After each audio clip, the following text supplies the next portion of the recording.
Imagine a bomber so fast and sleek, it looked more like a fighter, complete with a bubble canopy and swept wings that seemed to slice the sky. But this wasn't some imaginary experimental prototype. This was the Boeing B-47 Stratojet, America's first jet-powered strategic bomber built not just to fly, but to deliver nuclear firepower at jet speeds. But here's the part that history often forgets. Despite being at the very heart of Cold War deterrence, flying with nukes on board during the most hair-trigger years of global tension, the B-47 has quietly faded from memory. Why? Because it was quickly overshadowed by its longer-lived sibling, the B-52 Stratofortress, which still flies to this day. Yet to reduce the B-47 to a stepping stone or a footnote in history would be a massive mistake. You see, this wasn't just a one-mission warplane. During its service life, it evolved into an airborne Swiss Army knife. It was a reconnaissance platform, electronic warfare workhorse, weather research station tool, even a Cold War spy, sneaking into Soviet airspace in its RB-47 variant to scoop up intelligence that other assets couldn't reach. But here's what makes the Stratjet truly legendary. It didn't just serve a military mission. It shaped the future for all of aviation. Its swept wing design, podded engines, and high-speed performance became the blueprint for virtually every jetliner that would follow. The Boeing 707, the 727, and even the airlines we fly today all owe a debt to the B-47's radical design. And yet, all this innovation, well, it came at a price. Because for all its futuristic brilliance, the B-47 was also one of the most dangerous aircraft the Air Force ever flew.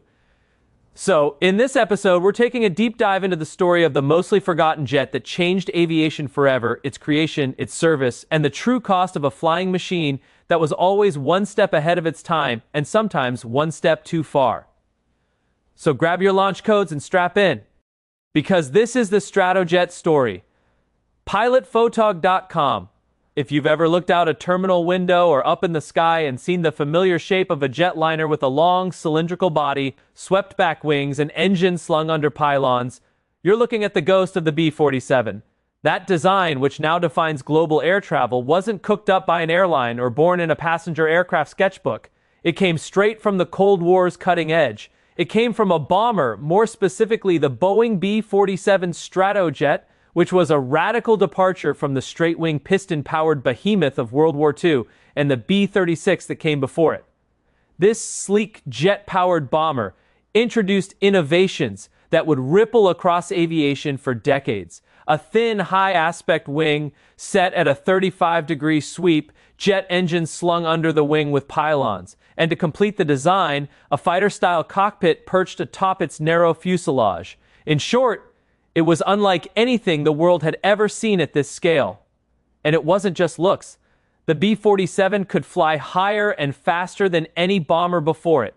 Key attributes when your job was to punch through Soviet air defenses with a nuclear payload. It was a bold bet by the U.S. Air Force, and it paid off, at least on paper, because in practice, the B-47 was a handful, a dangerously unforgiving aircraft that demanded everything from its crews and sometimes took their lives in return. The statistics are grim. Out of just over 2,000 Billions 47s built, 203 were lost in accidents, resulting in 464 crew fatalities. Now, that's about 10% of the total fleet, not lost in combat, but in crashes, mechanical failures, and mid-air catastrophes. Now, there's no way those losses would be tolerable today, but this was a very different era, and it gives a somber take on the term bleeding edge. In fact, Air Force crews gave this bomber a grim nickname, the crew killer. But here's the paradox. Despite its deadly reputation, the B-47 was irreplaceable. During the early Cold War, it formed the backbone of Strategic Air Command, or SAC, where it served as the primary delivery vehicle for America's nuclear arsenal. Day and night, Stratjet stood alert, ready to launch in minutes and fly deep into the Soviet Union if the order ever came. At one point, B-47 seconds were launching 15 seconds apart from the same runway. More on that later, but its very presence was meant to send a message. We're ready. So, how did this sleek marvel, the father of the jetliner, become one of the most dangerous aircraft in the Air Force inventory? Well, to answer that, we need to rewind to the moment America set its sights on a new kind of bomber, one that would usher in the jet age. Now, before we dive deeper into the details of the B-47, let's take a moment to appreciate what the designers were able to produce without computers. Fortunately, today we have much more powerful tools at our disposal, including today's sponsor, Lovable. Lovable can help bring our love of aviation to life by creating apps, tools, or even web pages without needing to be a software engineer. Lovable was the fastest company to ever go from $1 million to $1,000 million in annual recurring revenue. And once you see it in action, you'll know why. Lovable lets you build apps and websites by simply chatting with the AI. No coding, no tech background, just your idea and a conversation. Let's say I want to build an air show tracker app that lists upcoming events, shows performer lineups, and even lets you log the coolest aircraft you saw. I just type that into Lovable and it builds it for me. Want to add photo uploads, ratings, a map of past sightings? I just tell Lovable and it updates nearly instantly.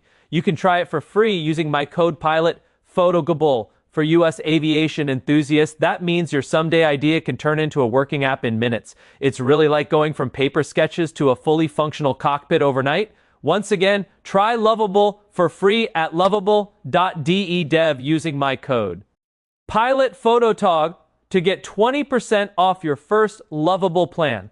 The link's in the description. So check it out and see what you can build. And now, back to what makes the B-47 so special. To understand the origin story of the B-47, we have to travel back to the mid-1940s during a time when one thing was being made crystal clear. The rules of the skies were about to change and it was going to be all about speed.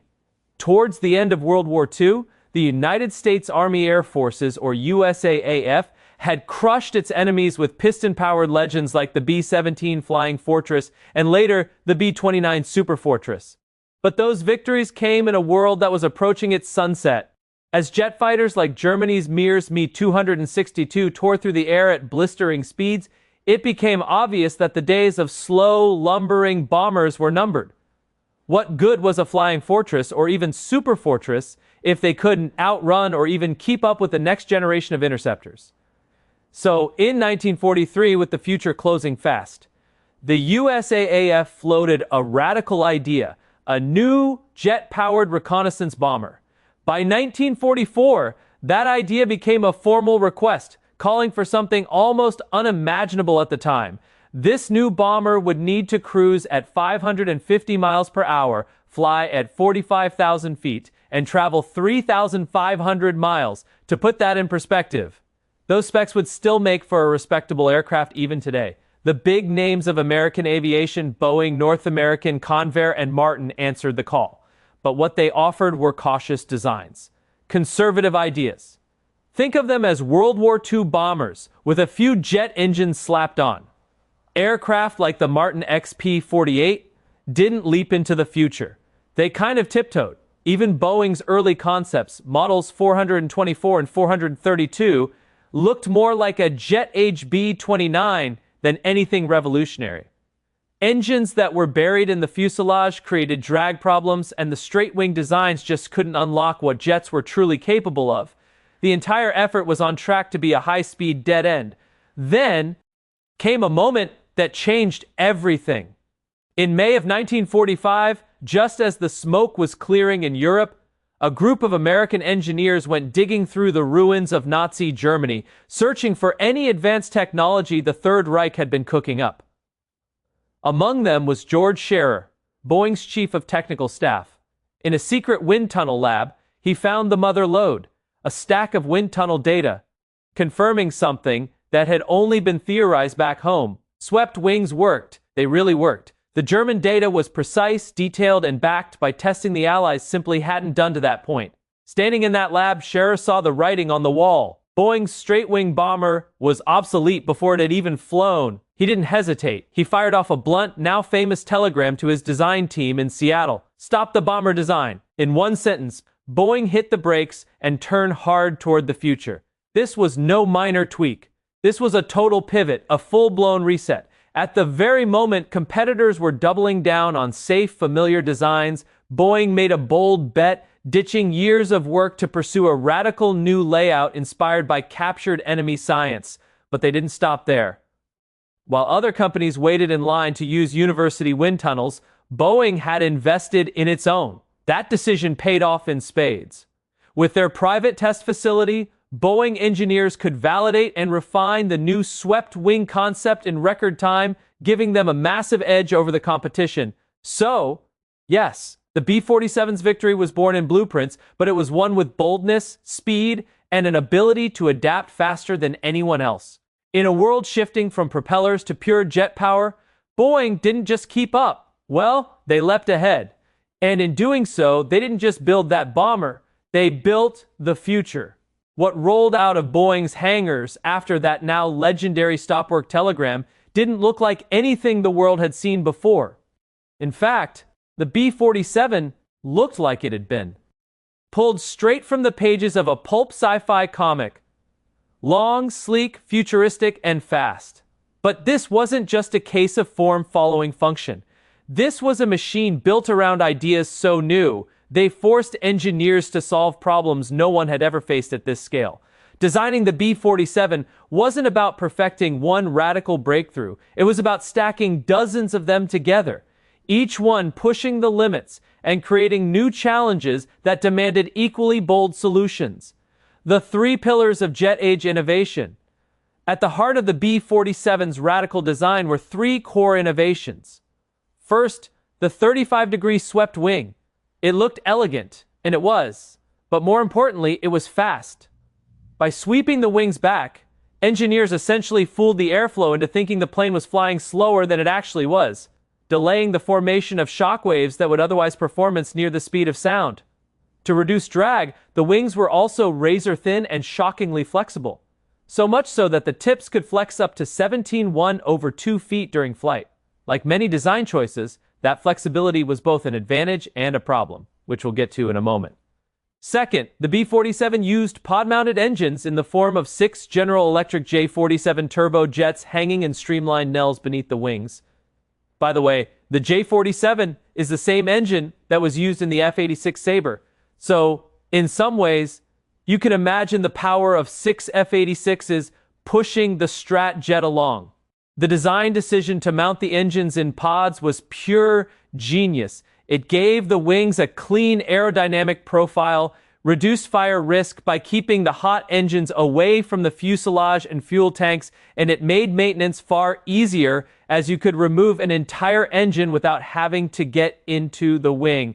But it did even more. Remember those flexing thin wings? Well, the weight of the engines under the wing acted like counterweights, suppressing the wing flutter and helping stabilize those famously bendy wings.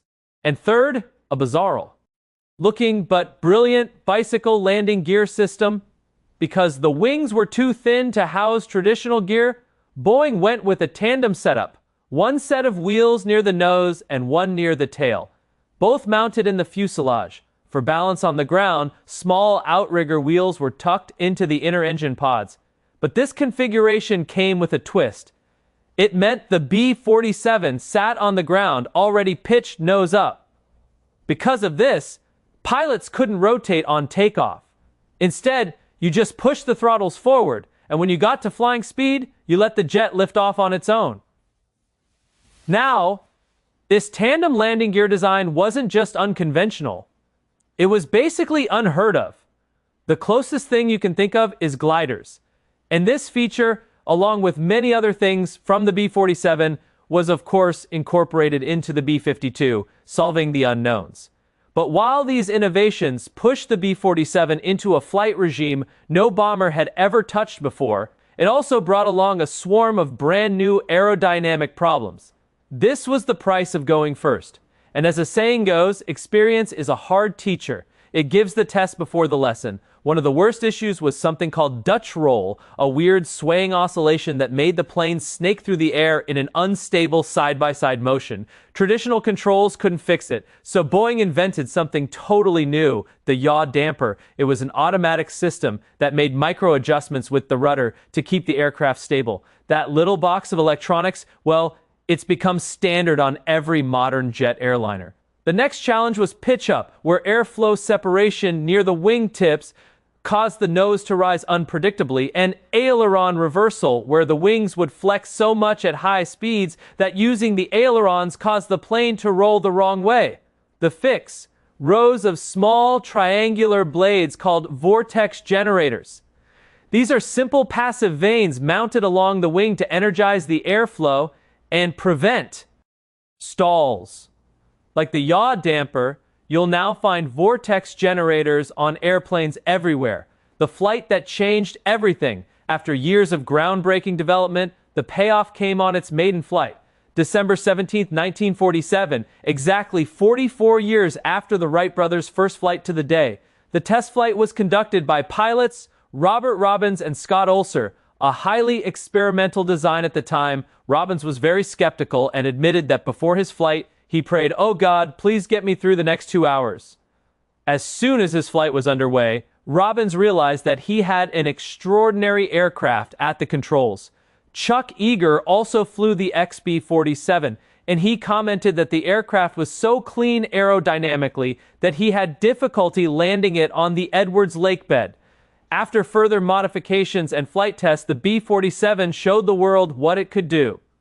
On the morning of February 8, 1949, the B-47 prototype rocketed across the country from Moses Lake, Washington, to Andrews Field, Maryland. It flew 2,289 miles in just 3 hours and 46 minutes, averaging over 607 miles per hour, a blistering pace that was faster than many of the fighters of the time. The B-47's message to the world was clear. The future wasn't coming. It had arrived. That flight sealed the deal. The B-47 wasn't just the best of the proposals, it made its competitors irrelevant overnight. The production contract that followed was massive, and the aircraft it brought into being would have far-reaching changes. Once the B-47 proved it could fly, the stakes got real. No longer just a technological marvel, the Stratojet was now America's frontline weapon in the most dangerous decade of the Cold War.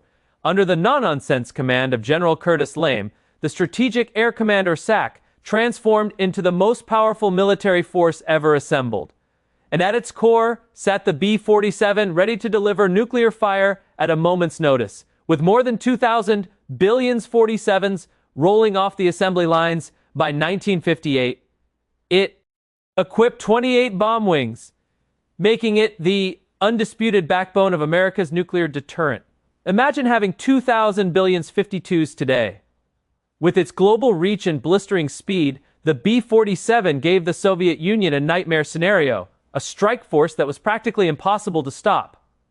Lame understood one thing above all: a deterrent only works if the enemy believes you'll use it. So he made sure the Soviets saw exactly what they were up against. SAC staged record-breaking flights, high-visibility missions, and massive exercises meant to flex American muscle across the globe. One of the most jaw-dropping of these was Operation Powerhouse in 1956, when over 1,000 billion 47s and KC-97 tankers took to the skies in a choreographed display of overwhelming force. The message to Moscow: if war comes, we're not hesitating. For the three-man crews inside those bombers, that doctrine meant living on a knife's edge. SAC's one-third alert policy meant that a third of the B-47 fleet sat armed and fueled on the flight line 247. That means nuclear weapons loaded and crews on constant standby. If the alert siren wailed, they had minutes, not hours, to get airborne before Soviet missiles could hit the base. So to beat the clock, SAC crews trained in a heart-pounding maneuver called Minimum Interval Takeoff, or MITO. It looked like chaos. Bombers lined up and launched down the runway every 15 seconds, with each aircraft flying straight through the jet blast and thick choking smoke of the one ahead of it. It was dangerous, it was loud, it was spectacular, and it was the price of survival. But as impressive as the high-altitude B-47 looked on paper, that advantage didn't last. By the mid-1950s, Soviet air defenses had caught up. Surfacito air missiles, or SAMs, and faster interceptors made high penetration missions suicidal. The altitude sanctuary was gone. SAC had to adapt and quickly, and the answer was simple but brutal. Go low. Stratjet crews were retrained to fly Napatha missions, screaming just above the terrain to evade radar. These weren't gentle cruising flights. They were teeth-rattling high-speed runs through the weather and the hills deep into enemy territory. The tactics evolved fast, and they were bold. One was the pop-up attack, where a B-47 would approach at treetop level, then yank the nose up at the last moment to loft its nuclear weapon toward the target. Even wilder was the low-altitude bombing system or LABS maneuver, a stunt more fitting for a fighter jet. In this maneuver, the bomber would blast in low, pull into a half-loop, and toss the bomb towards the target like a giant supersonic trebuchet. It was aerobatic, it was violent, and well, it was necessary. But all that stress came with a cost. Remember, the B-47's airframe was built for high altitude and speed. It wasn't designed for the punishment of low-level flight. These new tactics pushed the aircraft and its crews to the breaking point. Fatigue cracks, structural failures, and mechanical strain became the new enemies. Flying the Stratojet was now as much a battle against physics as it was against the Soviets. The mission had changed, the enemy had adapted, and the B-47 just had to keep up, but in doing so, it was entering a danger zone that few aircraft have ever seen, and for many of the brave men flying her, the most dangerous moments still lay ahead. The price of progress: flying the coffin corner. Flying the B-47 wasn't just a job. It was really a test of nerves, precision, and of course, endurance. This wasn't a forgiving warbird like the B-7 or even the B-29. The Stratojet was a different beast entirely that demanded absolute precision from its crews. In fact, it really behaved way more like a fighter plane than a bomber. And because of this, everything had to be flown by the numbers. There was no room for gut instincts or guesswork. For pilots trained on piston engine bombers, transitioning to the B-47 probably felt like learning to fly all over again with the stakes turned all the way up to 11. In the Stratjet, the smallest mistake, well, that could be your last. In the rarefied air, where the B-47 was designed to operate high-altitude, high-speed bombing runs, pilots entered a deadly sliver of sky known as the coffin corner. It sounds dramatic because it was. Up there, the laws of aerodynamics get razor-thin and brutal. You see, at extreme altitudes, two deadly forces start to converge. This happens when the aircraft's stall speed begins to approach its critical Mach number. The gap between too slow and too fast can shrink to just 5 to 10 knots. If you fall below that window, the aircraft could stall and drop like a stone. If you nudge above it, you risk what's known as Mach tuck. This is an abrupt nose-down pitch caused by shock waves forming on the wings. Either way, due to that streamlined shape, recovery was unlikely, or at least very difficult. Now, of course, you could watch your airspeed and altitude, but remember, the longer that the bomber flew, the more fuel it burned, and, well, the less it weighed. But why does that matter? Well, if pilots weren't paying attention, as the jet got lighter, it would begin to slowly climb. So, while you'd be maintaining a safe airspeed for a certain altitude, that slow, gentle climb could push you into the coffin corner if you weren't paying attention. Now, you might be thinking, well, what about the autopilot? Well, unfortunately, this was the 1950s. The B-47's autopilot just wasn't precise enough to hold that narrow margin, so pilots had to handle it for hours, holding altitude, speed, and heading inside that deadly sliver of performance that punished even the smallest lapse in focus. Quick sidebar before CRM: when workload could kill, they say regulations and procedures are written in blood. In today's aviation world, pilots train extensively in crew resource management, or CRM. This is a collaborative safety culture where communication, teamwork, and shared decision-making are all essential.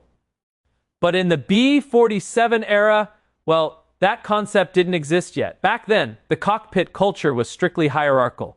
The pilot was the boss, the co-pilot followed orders, and the navigator handled targeting and systems. Input from subordinates was limited, even discouraged in some units. Add to that the intense demands of hand flying a B-47 at high altitude or during those MADOS minimum interval takeoffs, and what you had was a workload nightmare. Remember, pilots weren't just flying the airplane. They were managing engines, monitoring instruments, handling radios, navigating potential emergencies, and try to stay inside an aerodynamic envelope that was barely 10 knots wide at altitude, all without the benefit of modern automation from computers or a support culture that encouraged open communications. In this environment, a momentary distraction or a delay in recognizing a systems issue could easily cascade into disaster, especially when crew members hesitated to speak up. It wasn't until the late 1970s, following disasters like the Tenerife runway collision and the crash of United Flight 173, that the aviation world took a hard look at cockpit culture. In 1979, a NASA workshop formally introduced cockpit resource management, later renamed crew resource management, to combat accidents caused not by mechanical failure, but by breakdowns in team coordination and pilot overload. We also call that task saturation. Today, CRM is a standard worldwide, but back in the B-47's heyday, the human machine was often expected to run at red line alone and unaided. Now, because of these many factors, its design, its mission, its demands on the pilots, B-47 crews were tested to the very limits of what pilots could endure. In some ways, you could think of this as another contribution that the B-47 made to aviation, even if it was somewhat indirectly. Now, for those B-47 crews, unfortunately, the cost of getting things wrong, well, it showed up in SACS accident reports. In just 2 years, 1957 and 1958, 49 B-47 seconds crashed, killing 122 aircrew. That's nearly one major accident every 2 weeks in that 2-year period. The Air Force usually chalked it up to pilot error, but that was just the easy answer. The truth ran deeper. The problem wasn't just the pilots or even the aircraft's design, it was really the system. You see, the U.S. Air Force was charging headfirst into the jet age with a World War II mindset. SAC was expanding at lightning speed, with new airframes being developed, it seemed, every 2 years, and the training pipeline, it just couldn't keep up. Pilots with limited jet time were being thrown into one of the most demanding aircraft ever built, flying around the clock in a high-stress nuclear readiness posture. It really was the perfect storm. You had a brand new aircraft with brand new flight dynamics, a shrinking pool of experienced instructors, and a culture that hadn't yet caught up with the complexity of jet-powered operations. And unfortunately, it led to many deadly outcomes. But like most hard lessons, it eventually forced a change. The B-47's brutal service record forced the Air Force to modernize its training, safety procedures, and really its entire philosophy of airmanship. The jet age was here, and it demanded a different kind of pilot. Despite the training culture and procedures, we can't completely admonish the B-47 itself. For many crews, one of the most feared scenarios was losing an outboard engine during takeoff. Imagine this. You're accelerating down the runway at full throttle. Suddenly, one of the wingtip engines fails. And remember, this is in the very early era of jet technology, so it was a lot more common than it is now. The result of that outboard engine failure, a violent roll and yaw that slams the aircraft towards the ground. Your instinct might be to use the ailerons to level the wings. But in the B-47, that could make it worse. Those flexible wings could twist and amplify the roll instead of correcting it. The only way to survive was immediate and correct rudder input. No hesitation, no second guesses. And that was just one of many dangers B-47 crews faced. Some incidents became legends among bomber crews. There's one story of a pilot whose canopy disintegrated at high altitude, blasting him with freezing winds and near impossible noise. He couldn't see and he really couldn't breathe. But somehow the CO pilot in the back seat took over and brought the jet home, earning the unforgettable nickname of the ultimate backseat driver. Then there's the chilling mystery of Ink Spot 59. In 1956, the B-47 vanished over the Mediterranean during a routine mission. It disappeared without a trace. On board were nuclear weapon components, but no wreckage was ever recovered. To this day, its fate remains a Cold War enigma. It really reminds us of how high the stakes were every time one of those bombers left the ground. The Secret War RB-47 overflights. While most B-47s sat poised on alert as Cold War deterrent, a small number of Strat jets were flying straight into the storm. These were known as the RB-47s, a high-stakes reconnaissance variant outfitted for a shadow war. Beneath their silver skin, these aircraft weren't hauling bombs. They were packing cameras, sensors, and signal interception gear. Some, like the RB-47E, even carried high-resolution photographic equipment. Others, like the RB-47H, were designed for a far riskier mission, electronic intelligence, or ELINT. These jets weren't just watching from a distance, they were poking the bear. Their job, fly quote-unquote ferret missions along and sometimes over the Soviet Union, baiting enemy air defenses into action. The idea here was to provoke a response, causing radar systems to light up, MiGs to scramble, and air defense networks activating. And while all that happened, the RB-47s were listening, recording, and analyzing, mapping Soviet systems in real time. In some ways, these were the only B-47 seconds to ever experience true combat, and their war was anything but cold. Flying these missions over the Arctic or the Pacific was incredibly dangerous. The Soviets, of course, didn't take kindly to these aerial intrusions, whether they happened in international airspace or not. Over the course of the RB-47 program, at least 5 aircrafts were fired upon and 3 were shot down. One incident in particular became infamous. Call sign, the little toy dog.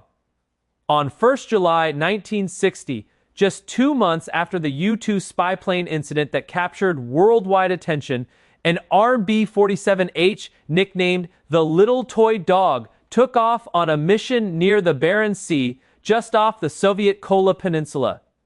The jet, crewed by 6 Air Force officers, was conducting an electronic intelligence sweep well outside Soviet airspace, according to U.S. accounts.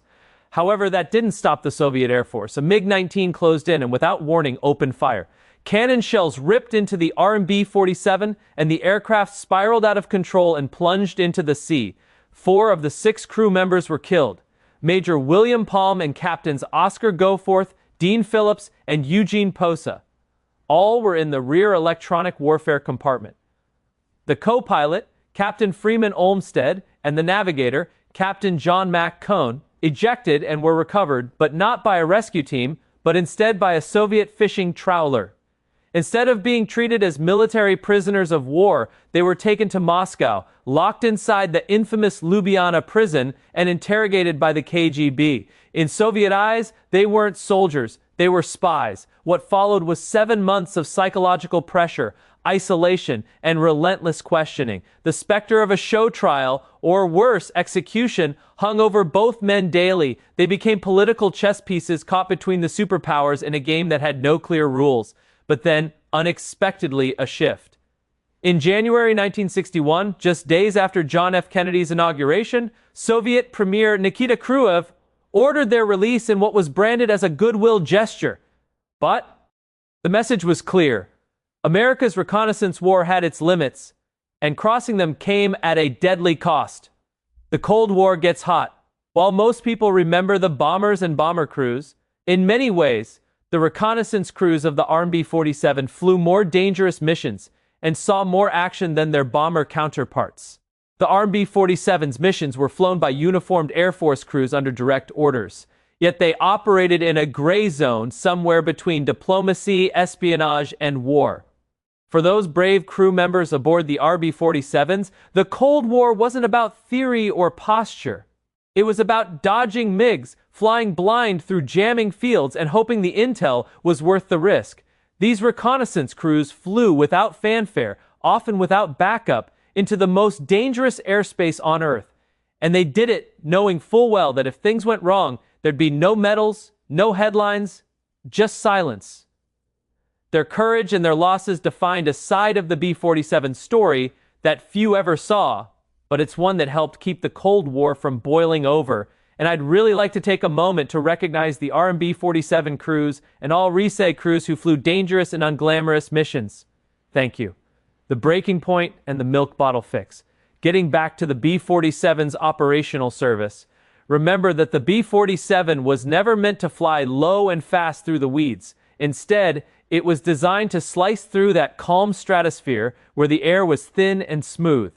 Usually, its long, flexible wings were optimized for that high-altitude speed and efficiency.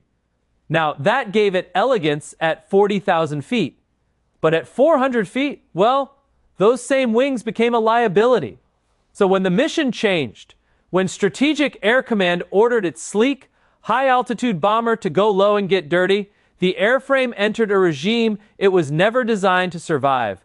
The violent turbulence of low-level flight, combined with those radical maneuvers like pop-up attacks and labs, toss bombing, began to exact a hidden toll.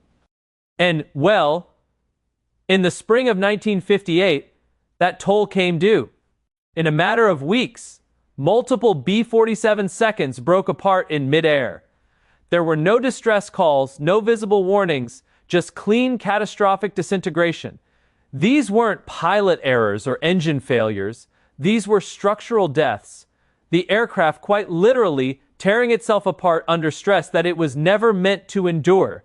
It appeared that the heart of America's nuclear deterrent had developed a fatal flaw. Enter Project Milk Bottle.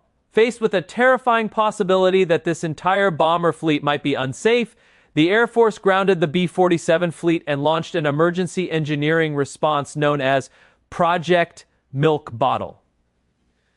Now, the name came from a critical component deep inside the bomber structure, a large bottle-shaped steel pin that weighed about 25 lbs each. These were responsible for connecting the wings to the fuselage. These milk bottle pins were absorbing far more punishment than expected, and under the brutal vibrating loads of low-altitude flight, well, they were cracking.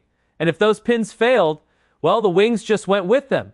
So naturally, every B-47 in the fleet had to be inspected. Its wing mounts were reinforced, and its longerons, those are the main fuselage support beams, were reworked. In some cases, entire structures were redesigned. To verify the repairs, test airframes were tortured in ground-based rigs, literally bent and flexed thousands of times to simulate years of flight in a matter of weeks. While it was brutal and expensive, it did work. The B-47 fleet was saved for now, but behind the quick fix was a deeper truth. The old way of designing aircraft was broken, from steel pins to systemic change. For decades, aircraft designers followed a simple formula: build it strong, test it statically, and add a safety buffer. Now, that approach had worked fine in the propeller era, but jets, especially ones flying extreme profiles like the B-47, well, they introduced new stressors. Dynamic loads, vibration harmonics, and fatigue cycles that didn't show up in static testing. And yet another contribution to aviation, the B-47's near-death experience became the wake-up call that changed how aircraft are designed forever.